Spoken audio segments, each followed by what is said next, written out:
How's it going, everybody? Welcome to OP Entertainment. I'm Omar Darwish. And I'm Pratik Cherian. And this is our review of Here, Bobby Z's new movie. Pratik, we're going to go spoiler-free on this. Robert Zemeckis is one of my favorite directors. You love Robert Zemeckis. We love a good I Robert enjoy his Zemeckis work, yeah. flick. What'd you think of this, Pratik? You know, someone once said that the worse that somebody does, the more we give them nicknames that they never actually asked for. So the fact that you just called him Bobby Z, yeah, that's the review. Listen, guys. This movie's not great. Spoiler alert, it's not great. Is there something to see on screen?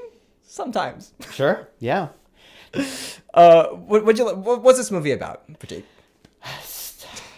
So I just need you all to see the defeat that is just coming off of us here. It's not a great energy in the room right now. It's like okay, so the movie takes place, it's a fixed perspective, so it follows this one, like, I guess you would say it follows this house, but it also like flashes it's before the house and after the house. There's one like plot of land.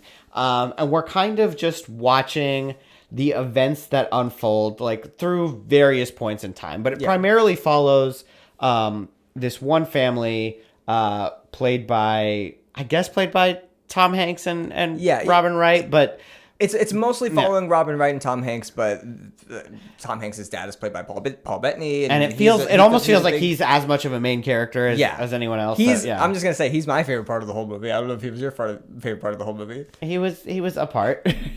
No criticisms for Paul Bettany. No. Let's just get into it. Let's just go. Okay. There's some moments in actually. Can I start here? Sure.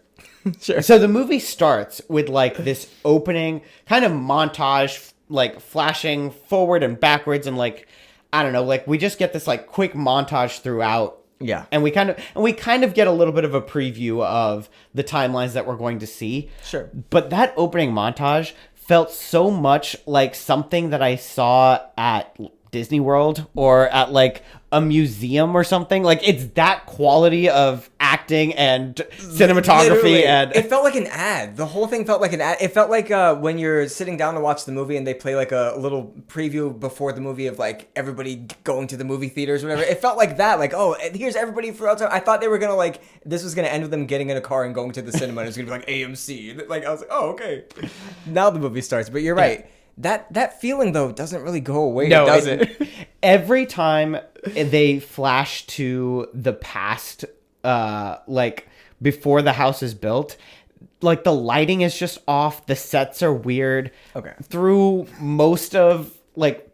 anytime there's, like, CGI on faces, it's just very, very noticeable. I guess, okay, you're right about the CGI on faces. I forgave the movie for that instantly because, like, it wasn't as bad as bad as it looked in the trailers. I thought it looked better on the big screen than it did in the trailers. That's fair. You're right about the sets. The sets did not look good. Like, not even a one looked good. But I will say, at some points, and most points, actually, I think it invokes, like, the era that it's trying to, like, make you feel like you're in. It just looked cheap. Like, this whole thing, I feel like you could see the stage play of this and it would look way better. Like, you know what I mean? Like, honestly, it's the type of script that would lend itself to the stage play, given that everything takes place in the one room. Yeah. So, yeah. What'd you like about this movie, Pratik? All right, so let's get into what we didn't like. Okay, I'll say this. The score, because Alan Silvestri did it, and whenever Robert Zemeckis and Alan Silvestri team up, it's magic. The score really makes you feel what you need to feel, but it's... Okay, can I give you a downside to that? Yeah. Some of the song choices felt weird and out of place.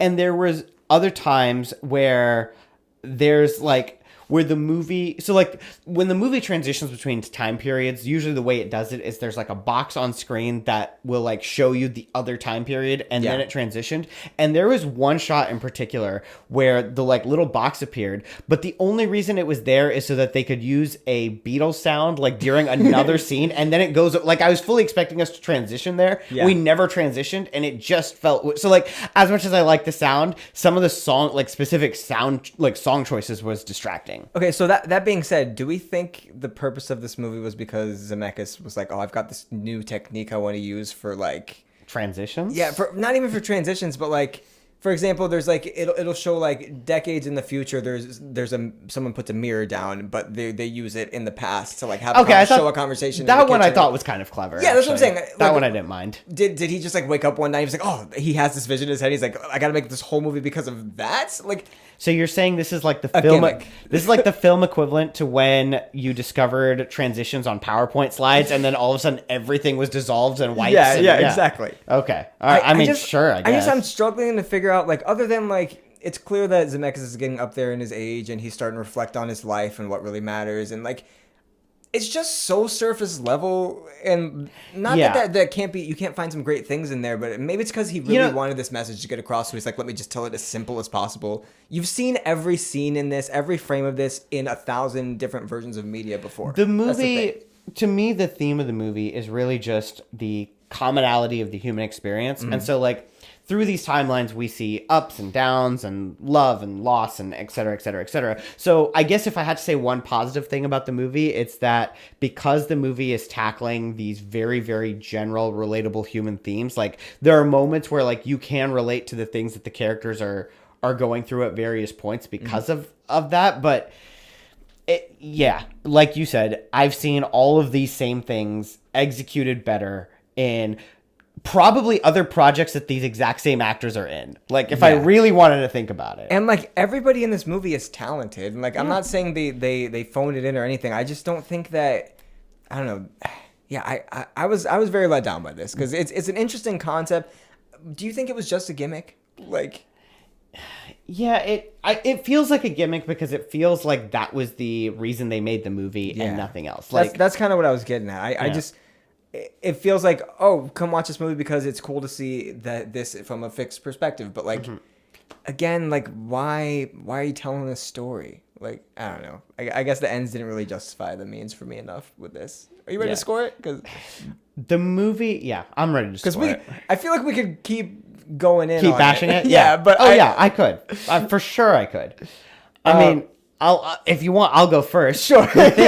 This whole thing felt like.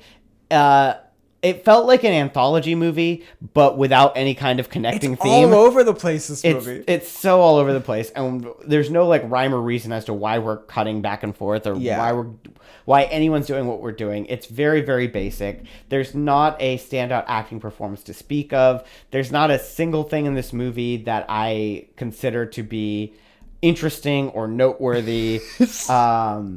It's not offensive. It's just very, very basic. Like if this is the first movie you've ever seen, maybe you'll be blown away. Do you know what? We should have watched this immediately after Megalopolis. Oh yeah, we might have loved it. I want to say if we watched this after Megalopolis, we would have either A, stopped reviewing movies, period, or B, we would have loved it. Maybe. Anyway, with all of that said, I'm giving it a 3. Yeah, I kind of want to echo everything you're saying. I think some of the emotional beats hit for me just because Tom Hanks and Robin Wright are just great. And it's Zemekis, so like you get some of that magic, but it's just not enough of a good story in there for how it was framed, I guess. 3 seems high. No, I'm just kidding. I'm gonna give it about a 3 too. I'll say 3. Yeah. It was fine. Catch it on streaming if you want. Maybe like to feel nostalgic for certain time periods you might not have been a part of. I guess. I mean, I guess like the pacing was decent since we're moving around. I get. There's. It's too late. We're not talking about it. We're not talking about it. All right, let's take us out. Let's get out we'll see you guys. We're trying to find some screeners for some stuff, so we'll see you guys next week. Hopefully. See ya.